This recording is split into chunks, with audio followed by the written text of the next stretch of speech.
Hello everyone and welcome back to LewisFiction and welcome to another episode of the Spectacular Spider-Man Season 5. If you have not seen the rest of the season, or if this is your first time on the channel, I recommend you go back and watch the other seasons before you watch this. But with that out of the way, let's get into this. Episode 11, College Calling.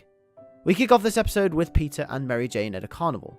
They are having a good time and playing on some carnival-like games. MJ will pull Peter aside and tell him how much she loves him, and they will embrace. Until, in the very distance, Peter can see smoke out of the corner of his eye start to rise to the sky, and in an orange flash, an explosion can be heard from the same place. People start screaming around them as Peter gets MJ to safety as he scurries to try and see what the commotion is about. But before he can get into his Spider-Man gear, he hears a scream behind him. Peter swiftly turns around to see MJ in the air above him. A light humming noise can be heard as a man in a purple and green costume stands afoot, a glider hovering above Peter, laughing maniacally. It's the Green Goblin. Peter begs him to put MJ down, but the Goblin refuses, saying that he will be brought to reckoning. Peter frowns as he angrily states for the Goblin to put Mary Jane down once again, but the Goblin laughs again, and MJ gasps as a blade strikes her through the heart. Peter screams out as her limp body crashes to the floor, and all of a sudden, Peter wakes up jolting out of bed, sweating and panting. A bad dream, Peter will think to himself. Peter places his face in the palm of his hands as he sighs and gets out of bed to go to the bathroom. He washes his face with water and tries to wake himself up a bit. This is when it's revealed that this isn't the first time Peter has had this dream. Ever since Norman had made his return to New York and revealed that he never actually died in the first place, Peter has been having reoccurring dreams of losing someone close to him to the Green Goblin, and that person, more often than not, is Mary Jane. Peter's decision to push Gwen Stacy away originally was so that she wouldn't get caught up in any of this, but then Mary Jane came along and made him realize that he can't be afraid to get close to the people that he loves. But now with the return of Norman Osborn, that fear is back. The fear of losing her, and the fear of losing to him. We cut to a few scenes in Midtown High, as everyone is finalizing their college applications. Once again, we will get reminded that Flash Thompson is going to be on his way to the military. Liz Allen is going to be doing a journalism degree, and MJ is finalizing an application to go to an acting school. Peter meets with Mary Jane in the hallway. MJ asks if Peter has had any time to think about what he wants to do at college, and Peter says he hasn't really and he doesn't think he will. MJ asks why, and Peter will hesitantly tell her about the dreams that he's been having. He doesn't want to freak MJ out, and he doesn't want to scare her away, but he feels like he has to be honest with her.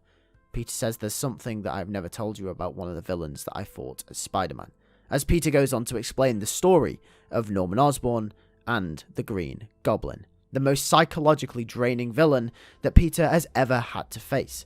MJ will ask Peter, why are you so scared of him? And Peter says he's not scared of the Green Goblin, he's scared of Norman Osborn.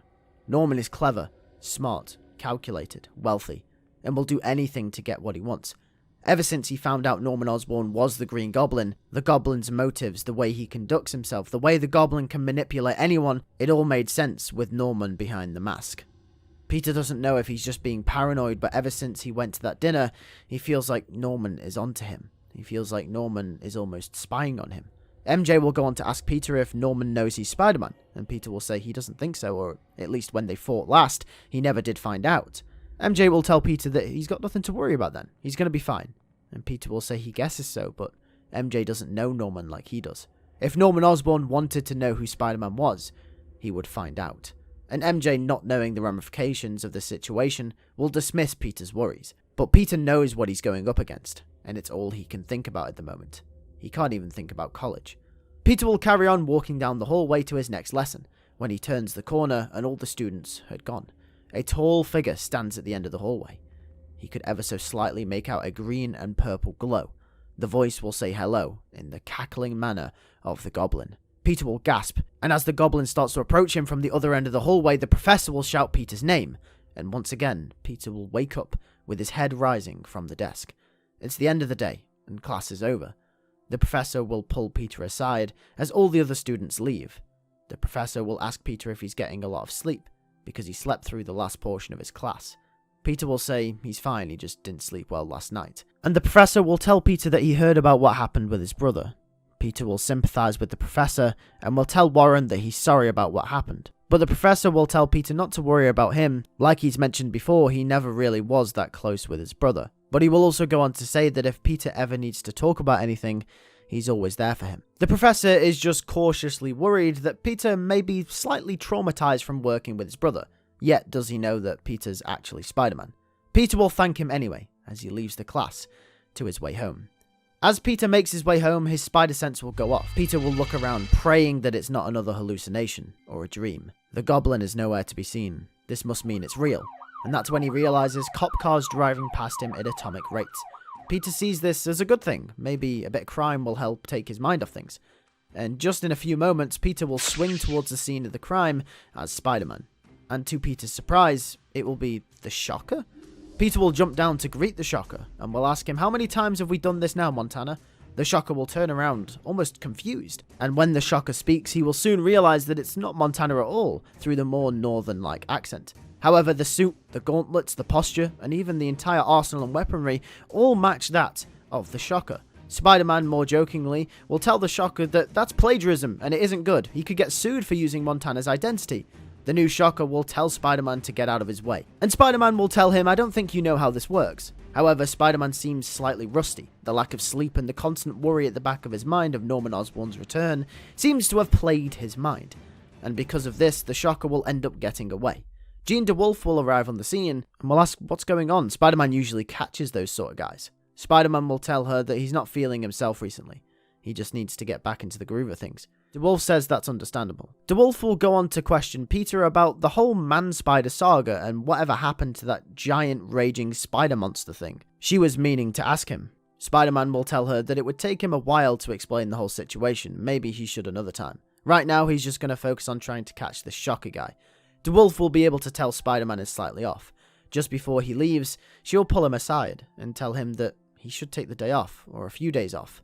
She doesn't know who he is personally, but she can tell that a mental toll has been placed upon him. Spider-Man will tell her that he can't, because with great power comes great responsibility. He'll always stick by that.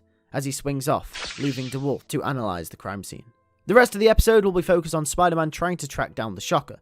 He will search high and low around the city until the Shocker commits another crime. Another battle will ensue with the Shocker. This time, Peter does eventually come out on top, and the Shocker is revealed to be none other than Herman Schultz, a man who idolized Montana's Shocker and was inspired by the crimes that he committed. Peter will say out of all his villains that he could have idolized, he probably picked the weirdest and worst one of them all. This episode's villain will be more of just a villain of the week type villain, as the looming threat and fear of Norman Osborn casts a shadow over the entire episode, and the entire final few episodes of this series as a whole.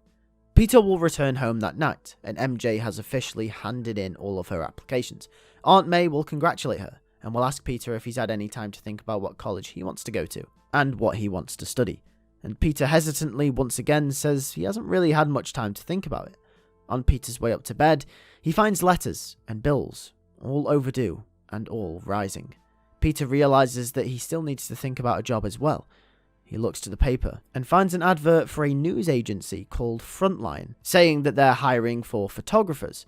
Peter looks into it and finds that the head publisher is none other than Robbie Robertson. Peter smirks as he realizes this could be a brilliant opportunity. Him and Robbie have worked together for years before the Bugle went under. This could be his chance once again to start taking pictures of Spider-Man. It is also revealed in these collections of scenes as well that MJ will also be working at Feast for the foreseeable future until she goes off to college. Not only will it allow her to gain some work experience before she goes to college, but it will also be a way of trying to help May out with the bills as well. May will tell her that she doesn't need to help her in her kind and stubborn ways, but MJ will say that she allowed her to stay with her until she goes to college. This is the least that she could do. And Aunt May will thank her for that. However, we come to the end of the episode. It's been a rough few days for Peter Parker, but the dread and the fear of Norman Osborn still looms over Peter's mind. He can't escape it. He won't escape it. As he looks towards MJ, he has a feeling somewhere deep inside him that no one, not him, and not the ones he loves, are in any way safe as long as Norman Osborn is a free man. Thank you for watching Spectacular Spider-Man Season 5 Episode 11. If you did enjoy, make sure to hit a like on it and also make sure to subscribe if you are new around here. We have got 2 episodes left of this season and of the series as a whole, so make sure you tune in for those.